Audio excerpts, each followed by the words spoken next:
संघर्ष जो सुरू आहे त्याच्यामध्ये एलओसी आणि आंतरराष्ट्रीय सीमेवर पाकिस्तानकडून ड्रोन हल्ल्याचा प्रयत्न झालाय। भारतीय सैन्याच्या कारवाईमध्ये पाकिस्तानचे 50 पेक्षा जास्त ड्रोन नष्ट करण्यात आले। पाकिस्तानकडून विविध ठिकाणी मोठ्या संख्येने ड्रोन हल्ल्याचा प्रयत्न झालाय, पण आता भारतानं तो निष्फळ ठरवलाय। उधमपूर, सांबा, जम्मू, अखनूर या सगळ्या ठिकाणी हे सगळे ड्रोन पाडले गेलेले आहेत असं समजतंय। त्याच्यामुळे आता त्या बाबतीत सुद्धा पाकिस्तानचा कंबरडा मोडला असं म्हणायला हरकत नाही। आंतरराष्ट्रीय घडामोडींचे अभ्यासक सतीश ढगे सर आपल्याशी जोडलेले आहेत, त्यांच्याशी आपण बोलूया। ढगे सर, आपण बघतोय की भारताकडून प्रत्युत्तर केलं जातंय, ड्रोन हल्ले जे आहेत ते थांबवले गेलेले आहेत। L-70 तोफा आहेत, चिल्का सिस्टीम आहे, इतरही आधुनिक उपकरणांचा वापर याच्यामध्ये झालेला आहे असं समजतंय। या बाबतीत आता पाकिस्तानचं कसं नुकसान भारतानं केलंय?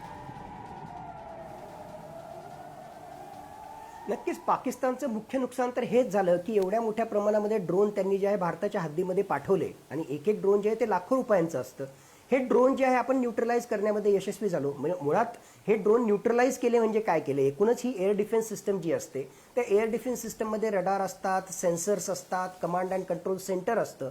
याच्या माध्यमातून भारताच्या दिशेने येणाऱ्या हवाई मार्गानं जे वेगवेगळ्या प्रकारचे प्रोजेक्टाईल आहे, या केसमध्ये ड्रोन जे आहेत, अनमॅन्ड एरियल व्हेकल जे आहे ते कुठल्या दिशेने येत आहेत, काय त्यांची स्पीड आहे, कशा प्रकारची त्यांची ट्रॅजेक्टरी आहे, हे सगळे डेटा आपल्याला मिळाल्यानंतर कमांड अँड कंट्रोल सेंटर जे आहे त्याला अॅनालाइज करतं आणि त्यांनी टार्गेट हिट करण्याच्या आधीच जमिनीवरून जे आहे सरफेस टू एअर मिसाईल जे असतात त्या सरफेस टू एअर मिसाईलच्या माध्यमातून कायनेटिक ॲक्शन म्हणजे थोडक्यात या मिसाईल ज्या आहेत हवेमध्येच या टार्गेटला उद्ध्वस्त त्या ठिकाणी करतात।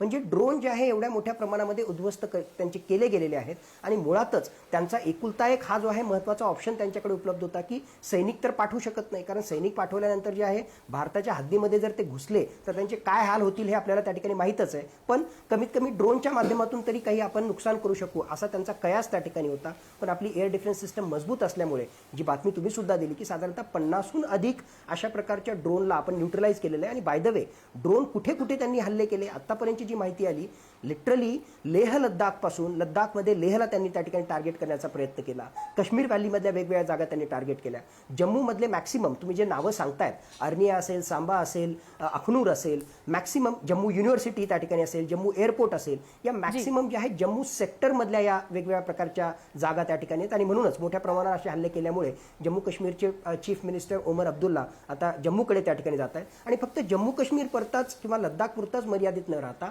राजस्थान सेक्टरमध्ये, पंजाबमध्ये, गुजरातच्या कच्छ भागामध्ये मुळात इथे IB आहे, इंटरनॅशनल बाउंड्री आहे। LOC तरी आपण समजू शकतो की भारताच्या ताब्यात असणारा काश्मीर त्यांच्या पॉईंट ऑफ व्ह्यूने आणि ऑफकोर्स POJK यांच्यामधला हा वादग्रस्त भाग आहे। एक मिनिटाला समजू की आपण तिथे जे आहे अशा प्रकारचे हल्ले केले, पण ज्या ठिकाणी इंटरनॅशनल बाउंड्री जिथे तुमचा आणि आमचा कुठलाही वाद नाही, दोघांनी ती बाउंड्री ॲक्सेप्ट केलेली आहे, त्या ठिकाणी सुद्धा अशा गुजरातच्या भागामध्ये, राजस्थानच्या भागामध्ये, जैसलमेरमध्ये अशा प्रकारचे हल्ले करण्याचं कुठलंही कारण नाही। पण पाकिस्तानला जे आंतरराष्ट्रीय नियम काही कळत नाही, पाकिस्तान जे आहे त्याच्याकडे कुठलेही लक्ष त्या ठिकाणी देत नाही आणि म्हणून अशा प्रकारचे हल्ले करण्याचा त्यानं प्रयत्न केला। त्याला वाटलं की ॲटलिस्ट IBच्या अक्रॉस जे आहे त्याला यश मिळेल, पण IB असो, LAC असो, सगळीकडे आपण मुस्तैद आहोत, आपण सतर्क आहोत आणि आपली एअर डिफेन्स सिस्टमनं त्यांची पूर्णतः दानादान उडवलेली आहे।